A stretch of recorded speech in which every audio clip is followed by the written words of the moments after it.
প্রকাশ্যে মেঘ জমেছে, কিন্তু সে মেঘের ভেতরে যেন কোনো অদৃশ্য ঝড় নিঃশব্দে শ্বাস নিচ্ছে। এক ধরনের চাপা উত্তাপ ছড়িয়ে পড়েছে রাজধানীর বুকে, বিশেষ করে ক্ষমতার কেন্দ্রস্থল প্রধান উপদেষ্টার দপ্তরের করিডোরে। আলো যেখানে মন্দ, সেখানে জরুরি কাগজপত্রের তীব্র গন্ধ নাকে আসে। এই দপ্তরের চতুর্থ তলায় জানালার পাশে দাঁড়িয়ে আছেন প্রফেসর মোহাম্মদ ইউনুস। তার মুখে কোনো সংশয়ের ছাপ নেই, বরং তা ভরা আছে এক অদ্ভুত শান্ত দৃঢ়তায়, যেন তিনি বহু দূরের এক যুদ্ধের গোমানি আগেই শুনে ফেলেছেন, যা অন্যরা এখনো শুনতে পায়নি। দূরে কোথাও যুদ্ধ বিমানের নরম কিন্তু ধারালো শব্দ ভেসে আসছে, যা যেন নতুন এক যুগের সূচনার ইঙ্গিত দিচ্ছে। একজন উপদেষ্টা এসে তার সামনে একটি ফাইল এগিয়ে দিলেন। স্যার, ড্রোন ফ্যাক্টরির চূড়ান্ত অনুমোদন। প্রফেসর ইউনুস ফাইলটির দিকে তাকালেন। তার চোখের ভাঁজে ক্লান্তির চেয়ে ইতিহাসের বোঝা ভারী হয়ে উঠল। তিনি ভালো করেই জানেন রাষ্ট্র সংস্কার, ন্যায় বিচার আর নির্বাচন এসব কতটা প্রয়োজনীয়। কিন্তু তিনি আরও ভালো করে জানেন রাষ্ট্রের উপর ঝুলে থাকা বিশ্ব রাজনীতির ঝড় তার চেয়েও অনেক বড়। একটা দীর্ঘ নিঃশ্বাস ফেলে তিনি জানালার গ্রিলের উপর হাত রাখলেন। তার মনে হলো সময় নিজেই যেন তার পাশে দাঁড়িয়ে মাথা নেড়ে স্বীকৃতি দিচ্ছে। আর এই শান্ত দৃঢ়তা থেকেই শুরু হলো বাংলাদেশের নতুন প্রতিরক্ষা নকশার রূপরেখা, যার লক্ষ্য যুদ্ধ নয় বরং বেঁচে থাকা। ডক্টর মোহাম্মদ ইউনুসের সরকারের যাত্রা শুরু হয়েছিল তিনটি মূল অঙ্গীকার নিয়ে: রাষ্ট্র সংস্কার, ন্যায় বিচার এবং অবাধ ও সুষ্ঠু নির্বাচন। রাজপথের আন্দোলনে নিহত তরুণদের রক্ত, বিশ্ববিদ্যালয় চত্বরে জেগে থাকা হাজারো মানুষের আশা, সব মিলিয়ে সরকারের আবির্ভাব যেন এক নতুন অধ্যায়ের সূচনা বিন্দু ছিল। কিন্তু মাত্র ১.৫ বছরের মাথায় সেই চিত্রটা আর আগের মতো নেই। রাষ্ট্রের প্রতিটি কৌশলগত বৈঠকে এখন আলোচ্য সূচির শীর্ষে থাকে প্রতিরক্ষার সক্ষমতার বৃদ্ধির বিষয়টি। অর্থাৎ যে সরকার সংস্কারের প্রতিশ্রুতি নিয়ে ক্ষমতা এসেছিল, সেই সরকারই এখন ব্যস্ত অস্ত্র, যুদ্ধবিমান, সাবমেরিন আর ড্রোনের হিসাব কষায়। একজন সাবেক ঊর্ধ্বতন সরকারি কর্মকর্তা নাম প্রকাশে অনিচ্ছুক থেকে বলেন, অর্থনীতি এখনও দুর্বল, রিজার্ভ সংকট তীব্র। এই অবস্থায় এত বড় সামরিক ব্যয়ের কারণ কি? তার মতে এটা আত্মরক্ষার কৌশল নয়, বরং রাজনৈতিক নিরাপত্তার ঢাল। আর এই মন্তব্যই এখন ঢাকার রাজনৈতিক মহলে আলোচনার কেন্দ্রবিন্দুতে পরিণত হয়েছে। মানুষ ভাবছে সরকার কেনাকাটায় মেতে উঠেছে, কিন্তু তারা বুঝতে পারছে না যে আজকের পৃথিবীতে ভাত কম খেয়েও বেঁচে থাকা যায়, কিন্তু নিরাপত্তা ছাড়া একটা দিনও টেকা যায় না। করিডোরের বাতাস হঠাৎ ঠান্ডা হয়ে গেলে যেন সময় নিজেই এই বাস্তবতার কথা স্বীকার করেছে। বাংলাদেশে এখন যে সামরিক চুক্তিগুলো চলছে, তা শুধু অভ্যন্তরীণ নিরাপত্তা নিশ্চিত করার জন্য নয়, এগুলো একটি নতুন ভূ রাজনৈতিক অবস্থান তৈরি করছে।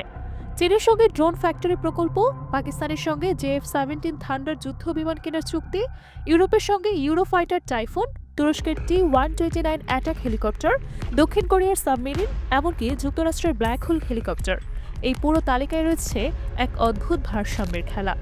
চীনের প্রযুক্তি মানে বেইজিংয়ের প্রভাব, পাকিস্তানের যুদ্ধ বিমান মানে ইসলামাবাদের সঙ্গে সম্পর্ক, ইউরোপের টাইফুন মানে পশ্চিমা বিশ্বের আস্থা অর্জন, আর যুক্তরাষ্ট্রের ব্ল্যাক হক মানে ওয়াশিংটনের আশীর্বাদ। ইতিহাস বলে সবাইকে একসঙ্গে খুশি রাখা সম্ভব নয়, তবুও বাংলাদেশ সেই প্রচেষ্টাই করছে, কারণ ডক্টর ইউনুস বুঝতে পারছেন যে রাজনৈতিক বৈধতা এখন আর শুধু অভ্যন্তরীণ সমর্থনের উপর নির্ভর করে না, তা এখন কূটনৈতিক শক্তির উপরও নির্ভরশীল। চীনের সহায়তায় ৬০০ কোটি টাকার ড্রোন কারখানা, পাকিস্তানের সঙ্গে ৯,০০০ কোটি টাকার JF-17 চুক্তি, আর চীনা J-10C ব্যাটলশিপ যুদ্ধবিমান কেনায় সম্ভাব্য ২৭,০০০ কোটি টাকার ব্যয়। এই সংখ্যাগুলো আর কোনো বাজেটের অঙ্ক নয়, এটা আগামী ২ দশকের জন্য অর্থনৈতিক দায়। প্রতিরক্ষা বিশ্লেষকরা বলছেন, যুদ্ধবিমান কেনা মানে শুধু অস্ত্র কেনা নয়, এটা রক্ষণাবেক্ষণ, প্রশিক্ষণ ও প্রযুক্তি নির্ভর এক দীর্ঘমেয়াদী বন্ধনে আবদ্ধ হওয়া। যে দেশগুলোর সঙ্গে এই চুক্তিগুলো হচ্ছে, তার মানে হলো আগামী দশক জুড়ে বাংলাদেশ ওইসব দেশের উপর নির্ভরশীল হয়ে পড়বে। তাই এই সিদ্ধান্তগুলো ইতিহাসের পাতা এখনই লিখে ফেলছে। কিন্তু এদিকে সাধারণ মানুষ প্রশ্ন তুলছে, রিজার্ভ কমছে, জীবনযাত্রার ব্যয় বাড়ছে, তাহলে এই মুহূর্তে যুদ্ধবিমান কেন? পাকিস্তানের সঙ্গে JF-17 চুক্তির খবর প্রকাশের পর সবচেয়ে তীব্র প্রতিক্রিয়া এসেছে ভারত থেকে। ভারতীয় সংবাদ মাধ্যম দ্য হিন্দু লিখেছে, বাংলাদেশ যদি পাকিস্তানের যুদ্ধবিমান কেনে, তাহলে দক্ষিণ এশিয়ার নিরাপত্তা ভারসাম্য ভেঙে পড়বে। ভারতের উদ্বেগ অবশ্যই অকারণ নয়, কারণ এই চুক্তি মানে ভারতের দুই শত্রু, চীন ও পাকিস্তান, এখন ঢাকার সামরিক অংশীদার। দিল্লির পররাষ্ট্র মন্ত্রণালয়ের এক কর্মকর্তা মন্তব্য করেছেন, বাংলাদেশের এই সামরিক মহড়ায় রাজনৈতিক বার্তা স্পষ্ট, তারা ভারতের ছায়া থাকতে চায় না। ভারত একা নয়, ওয়াশিংটনেও শুরু হয়েছে গুঞ্জন। অনেকেই মনে করছেন বাংলাদেশ হয়তো চীন পাকিস্তান টেকনো অ্যালায়েন্সে যোগ দিচ্ছে। অন্যদিকে বেইজিংয়ের রাষ্ট্রীয় গণমাধ্যমে প্রশংসার ঢেউ উঠেছে।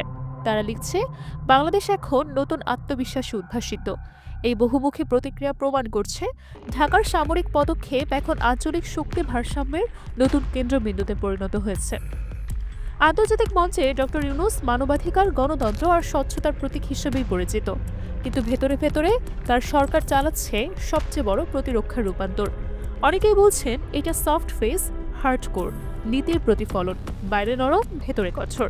একজন রাজনৈতিক বিশ্লেষক বললেন, ডক্টর ইউনূস বুঝতে পেরেছেন সংস্কারের ভাষায় যতই কথা হোক, ক্ষমতা টিকিয়ে রাখতে হলে লাগবে শক্তির বার্তা।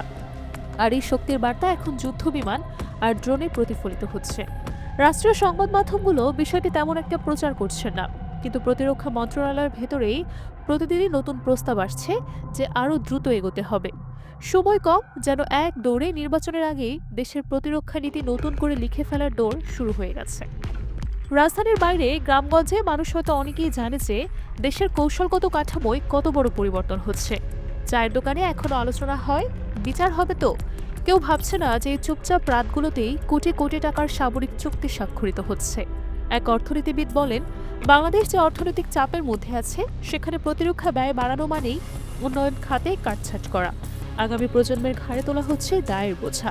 কিন্তু সরকারি কর্মকর্তা বলছেন এটা ভবিষ্যতের বিনিয়োগ।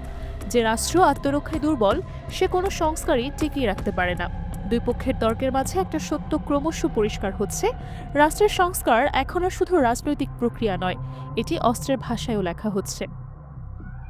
আজকের বিশ্বই এখন এক অদৃশ্য যুদ্ধক্ষেত্র। শক্তিধর রাষ্ট্রগুলো কেবল ট্যাঙ্ক, মিসাইল নিয়ে লড়ছে না, ডেটা, সাইবার নেটওয়ার্ক, স্যাটেলাইট নজরদারি, কৃত্রিম বুদ্ধিমত্তা, ড্রোন, শর্ম, এই নতুন উপাদানগুলোই আধুনিক শক্তির মূল হাতিয়ার। এই বাস্তবতায় যুদ্ধ ঘোষণা ছাড়াই একটি দেশকে বিপর্যস্ত করে ফেলা সম্ভব। তার বিদ্যুৎ ব্যবস্থা, ব্যাংকিং নেটওয়ার্ক, ডিজিটাল অবকাঠামো বা বন্দরগুলো লক্ষ্য করে পরিচালিত সাইবার অপারেশন কোনো দেশকে ধ্বংস করে দিতে পারে মুহূর্তেই। বাংলাদেশ একটি উদীয়মান অর্থনীতি, সমুদ্র বন্দর, বিদ্যুৎ কেন্দ্র, বিশেষ অর্থনৈতিক অঞ্চল, রপ্তানি শিল্প, সবই এখন বৈশ্বিক সংকটের মাঝেও টিকে থাকার জন্য অপরিহার্য। কিন্তু এসব অর্জন তখনই অর্থবহ হয় যখন দেশ নিরাপদ থাকে। রাজনৈতিক সংস্কার, ন্যায় বিচার ও অবাধ নির্বাচন রাষ্ট্রের ভবিষ্যৎ নির্ধারণ করলেও রাষ্ট্রকে টিকিয়ে রাখার প্রথম শর্ত হল নিরাপত্তা। বিশ্বের মানচিত্রে ছোট রাষ্ট্রকে আজ আর কেউ রক্ষা করে না। সাম্রাজ্যের ছায়া আগের মতো নেই, জোট রাজনীতি আগের মতো পরিষ্কার না। প্রতিটি দেশ এখন নিজের ঢাল নিজে করতে বাধ্য। তাই বাংলাদেশের প্রতিরক্ষা নীতি যদি দ্রুত রূপান্তর না ঘটত, তবে পিছিয়ে পড়ার সম্ভাবনা ছিল বাস্তবসম্মত। এই পটভূমিতেই ইউনূস সরকারের সিদ্ধান্তগুলো স্পষ্ট হতে শুরু করে। দেশকে কেবল শান্তির ভাষণ দিয়ে রক্ষা করা যাবে না, প্রয়োজন প্রস্তুতি, সক্ষমতা এবং আধুনিকীকরণ। শহর ঘুমিয়ে পড়েছে, বাতাস থমথমে।